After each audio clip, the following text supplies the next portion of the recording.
I know I usually stray away from talking about the same topic for too long, but the backlash of the Skullgirls situation is just too interesting to pass up.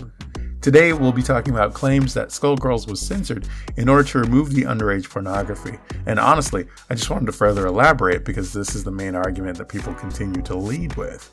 Let's face it, this is really all they have, considering you can just post the patch notes whenever someone makes the boring, they only altered the color of Philia's panties argument. There's a very legitimate reason why the claims of CP in this game just doesn't pass the smell test. Had there been any found in the game would be shelved completely and not just simply re-released later with censored assets. Does anyone remember the Guy game? It was a game that came out in 2004 for the PlayStation 2, Xbox, and PC that featured multiple, let's just call them models, who were filmed during spring break on South Padre Island. The host, Matt Sadler, Lord Sadler, would ask questions to the models, and if they answered incorrectly, they would flash for the camera. The early 2000s were an interesting time. The game was M-rated, so the ESRB apparently had no beef with this, and everything seemed on the up and up until Take-Two Interactive, Sony, and Microsoft were taken to court. Why, you may ask? Apparently, one of the models had been 17 at the time of filming footage for the game and therefore illegally incapable of giving consent to be in the game. She additionally requested that all copies of the game featuring her likeness were to be removed from store shelves and that her likeness would be removed from the game's website, which she was prominently featured. The footage was later released straight to DVD with the offending content gone and with new bonus material. Funnily enough, in looking through the Wikipedia entry for links, I found a quote at the bottom where IGN gave the game a 7.7 out of 10, stating that while the game may be tasteless, I prefer this kind of tastelessness over BMX XXX. Just for the sake of argument, let's talk about that for a moment. BMX XXX was a 2002 game published by Acclaim Entertainment. It's in the Dave Mirra BMX series, but the draw was definitely less focused on the actual sport and more on the adult humor.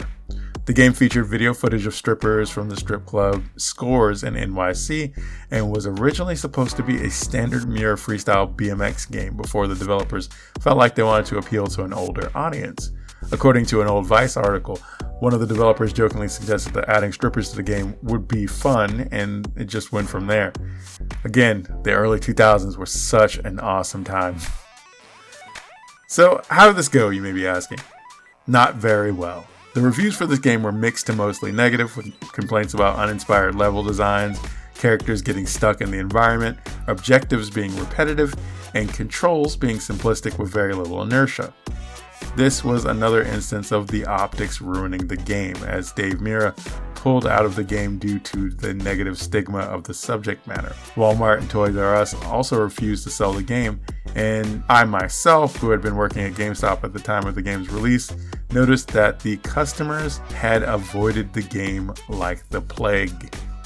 So, with the current information given, we have an idea that games featuring underage girls in various forms of undress are obviously going to result in the game being legally removed from any conventional point of sale. And yes, in the case of Skullgirls, we do know that these are fictional depictions of characters, but let's say hypothetically, if the game were actually considered a form of pornography like the Twitter tards believe, then the game would have been off the shelves faster than you could find lewd art on a censorious prude's Twitter likes. There is a possibility that the game could have rebounded digitally with a more censored version, but going back to the question of optics, the news of Skullgirls being legitimately child pornography would logically stain the reputation of the game being a tough sell for most people. Ultimately, people operate on optics more so than logic, and once something is optically tarnished, it takes a whole hell of a lot to redeem that thing in the eyes of people. I mean, look at how long it took for people to actually realize how sketchy the Mike Z allegations were. This is just speculation, but with the backlash, it seems as if Future Club, Hidden Variable, and Autumn Games has enough real optics issues as it is, without the looming stench of idiots trying to label its current and only cash cow a former child porn game. Interestingly enough, these are the same people that are attempting to convince others to buy the game via the Steam Summer Sale. I guess it makes sense to buy Steam keys and give them away to salvage what's left of the game's reputation. But keep in mind that fighting games are, of course, niche. And honestly, even if the numbers do pan out enough for the game to be relevant for a minute, it is likely going to die out after EVO ends, especially considering that Street Fighter 6 is still the current hotness. Thank you, and I will see you next boss fight.